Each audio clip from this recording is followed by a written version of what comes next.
Oh, yeah, he's back.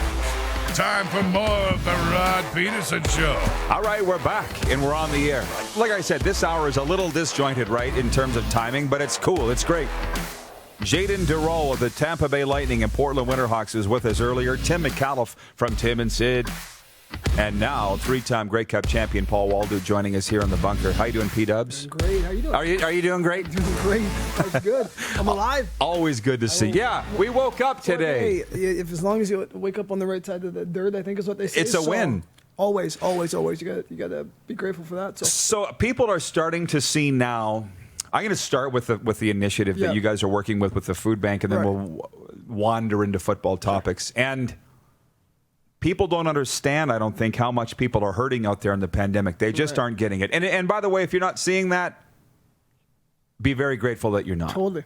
But the food bank, this is how you guys came onto my radar. Right. Dave Froh from the food bank said, we're doing this initiative coming up with all these football players. Would you put them on your show? I said, bring them all in. Love it. And you're the first to do it. Awesome. So can you tell our viewers what this is all about, what you're doing? Totally. So the food bank has initiated this food drive, if you want to call it. So they've been doing the food drive for 30 years. Obviously, with the pandemic and everything going on and social distancing and stuff, Dave Froh has found a creative initiative way to get the entire community involved to try to, not, I guess, put an end, but try to essentially subsidize the hunger that goes on in the city. So even the guy like me, I didn't know what the numbers are, and they're staggering. Like I was telling you off air, though, 13,000 people are going to go hungry this month. So once again, you don't know what you don't know, right? So unless you hear a stat or are going through it, you really wouldn't have an idea. So the second I heard that, I was like, okay, we got to do everything we can to kind of get behind it and try to help out. So going back to the food drive itself, because we can't do things the way they've normally done, what he's decided is to donate your number. So everybody's got a number. Right, in your hockey days, football days, or whatever it would have been, or even if you never played sports athletically, you probably got a guy that you like watching, or a girl that you like watching. Your favorite player. You take the number, put the jersey on, and then you're going to donate the dollar amount as to what the number is. So obviously for me, 21.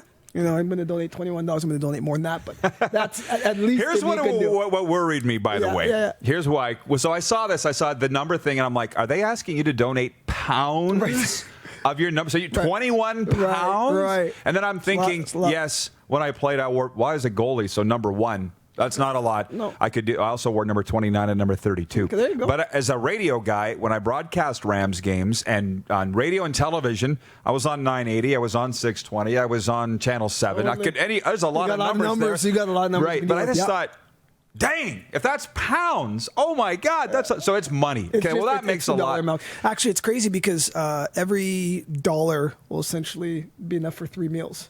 So it's pretty crazy when you think about it. So even a little, so you talked about wearing number 1. I mean, that's 3 meals. You're going to feed 3 people, right? So it doesn't matter how minimal it is. It's going to go a long way. Here's the thing. So Dave Froh is behind the food bank. Well, first of all, who are the players that you got? Yeah, so it was myself, Neil Hughes, Dan Farthing, Chris Getzlaff, Ryder greats those guys are, and it's pretty cool. They're obviously all great human beings and will always do anything they can to help. Are huge in the community. Whether it be, like I said, in the fitness world or coaching or anything amongst that. If they can help out, they'll do it. They always will, and so it's pretty cool. But we've tried to kind of extend it, and we might have essentially, I guess, spearheaded it or be the face of it. But we're trying to reach out to all our teammates and like I said, text, call, email. Well, you've done a hell of a job of getting the word out. Let's put it that way. For sure. But the other thing is with one of our. Actually, they're our biggest sponsor. They're one of our oldest sponsors here is Great Western, and we did a food bank drive for them way back at the start of this. And when I met with the Great Western people, they said $50 will feed a family for a week. And I'm like, what? Crazy. How could that be? But they would know the numbers better than you and I. Totally. And it's our job now that we know those numbers to push it out to everybody else, right? That's the biggest thing. So once again, it's not exactly whoever donates this amount of money, but more so, like I said, letting everybody know how much of an issue it is, and then trying to do everything we can to help people out.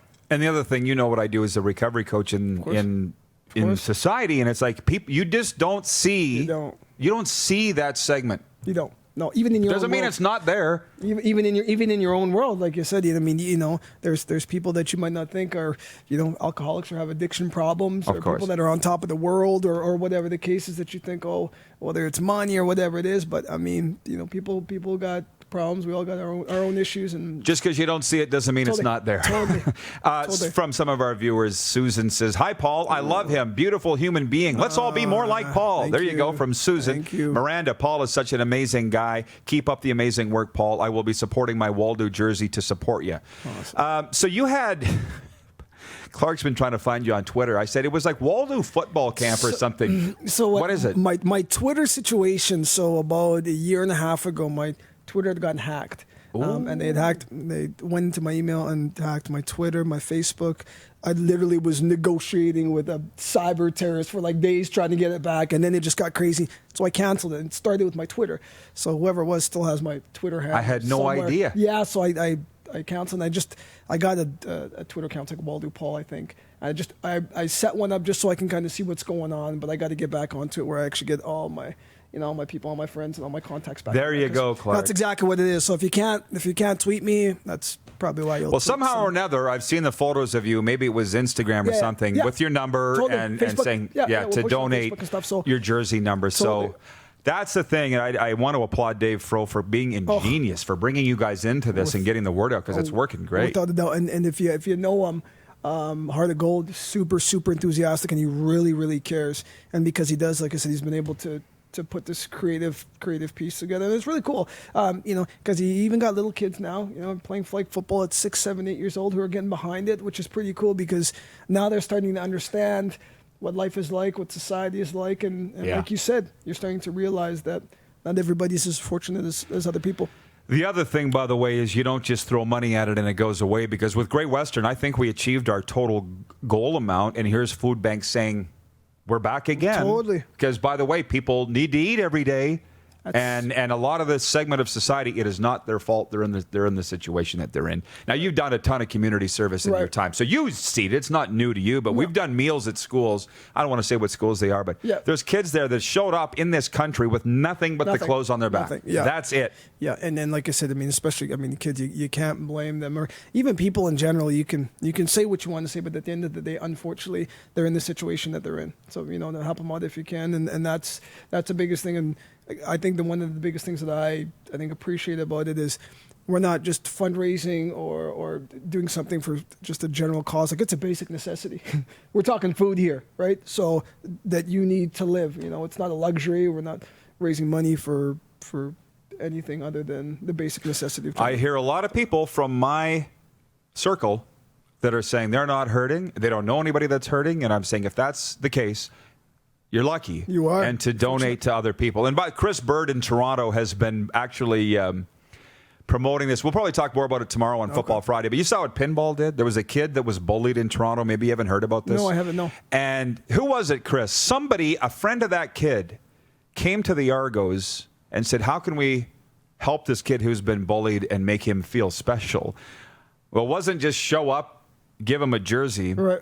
The Pinball Foundation has covered a full ride scholarship. Wow. When he graduates high school. Gives me goosebumps. That's pinball, though. That is pinball. I mean, if anybody knows him, he will.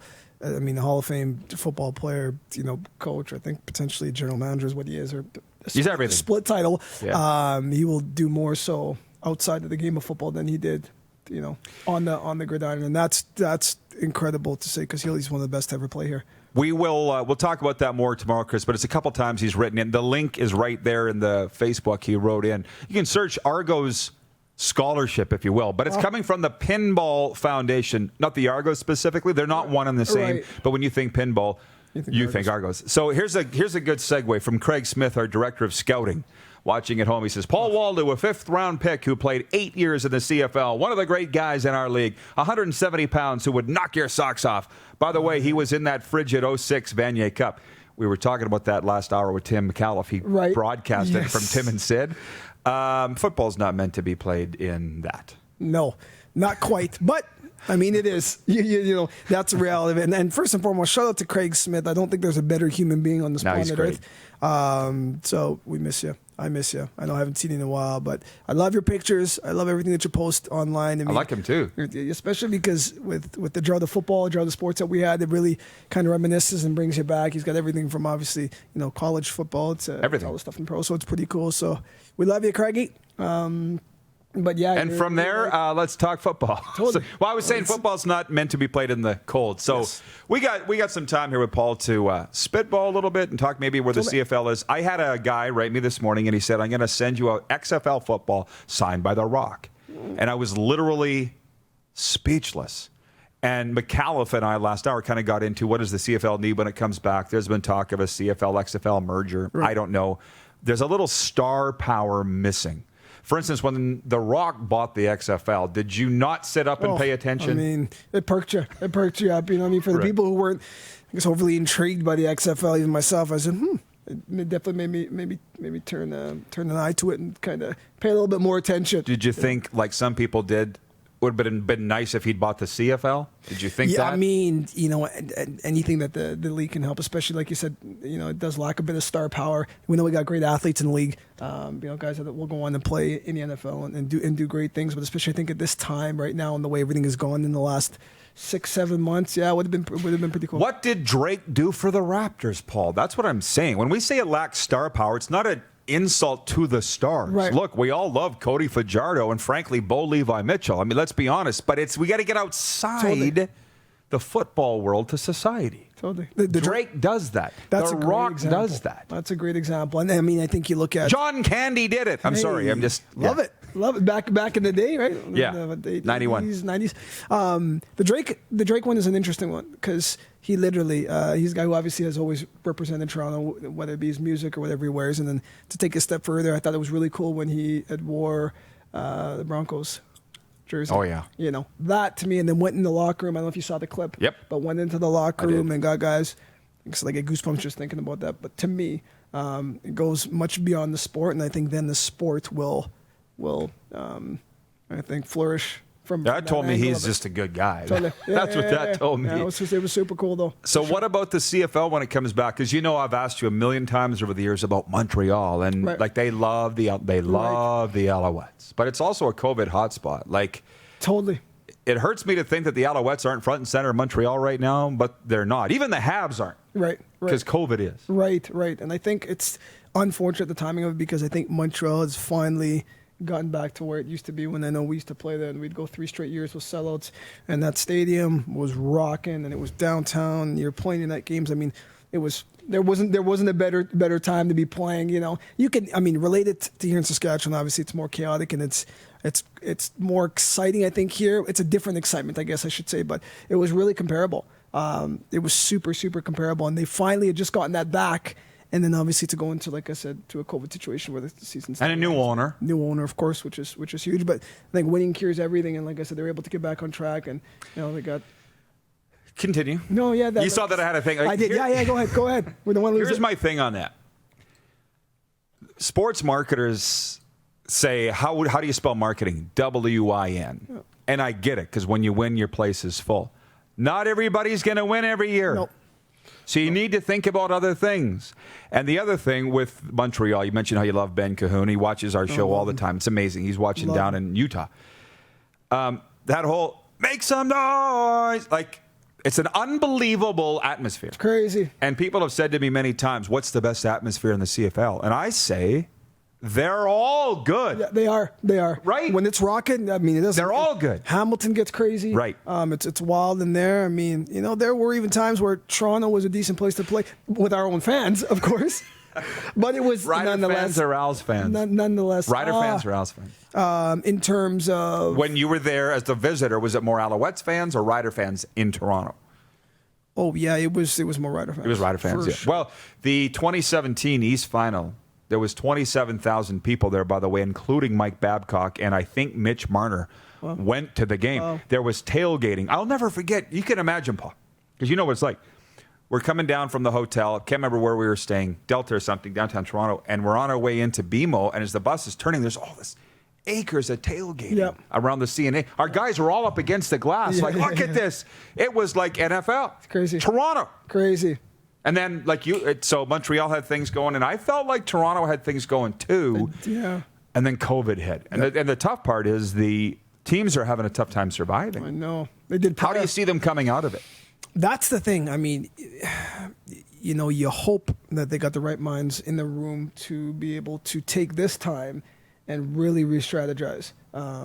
Because I said at the end of the day, it's one of those things where we already knew it was an issue prior to going into COVID with some of those teams. So, I don't exactly know everybody keeps talking about what the answer is. You don't know, obviously, whether it's, through strategizing. You talk about the marketing and the why. But whatever they were doing in the past for some of those teams obviously wasn't working. And I hope they're digging at the bottom of the barrel now, because they're really going to have to find a way to get people back to stadiums where they have been lacking for the last few years, i.e. the Toronto and the BC. Well, this is where leadership's important, because I've been getting messages today about meetings that are going on across the league. Not everybody can agree on, know where we want to get. Not everybody can agree how to get there. How to get there. So you need somebody to stand up and go, this is what we're doing. Yep. And I don't know if anybody's doing that or not. Right. That's what it's going to take. I don't know if they, so like you said, I don't know if somebody has paved the way, the road. I don't think they know how to get there, to be honest with you. Because like I said, you got our club here in Saskatchewan where they've done a pretty good job over the years. Ottawa's done an incredible job after being in the league for, seven years. So not only from like a marketing standpoint, but an attendance standpoint, but championships, they've gone to 3 Grey Cups, I think, if I'm not mistaken. Right? 2 in 3 years, or 3, or whatever it is, which is insane. They started from scratch, essentially. So you sit there and you look at it and you said, okay, some of these teams got to figure it out. Now, they might not be, competing, with, like I said, the Canucks or the Leafs, but don't have to. It's been done. You don't have to. Don't have to. It's been done. Figure it out. You said it. Right. Okay, Paul, donate your jersey weight. If you didn't have a jersey number, pick the jersey number of your favorite player. Right. Wayne Gretzky would be a great place to start. Great place to It'd be the highest, 99. I was going to say.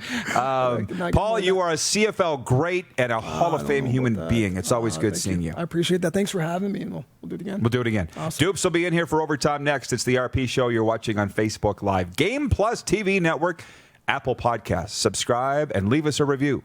And listen live at rodpedersen.com. You're watching Rod Pedersen On Demand. For more of The Rod Pedersen Show, visit rodpedersen.com or follow Rod Pedersen on social media.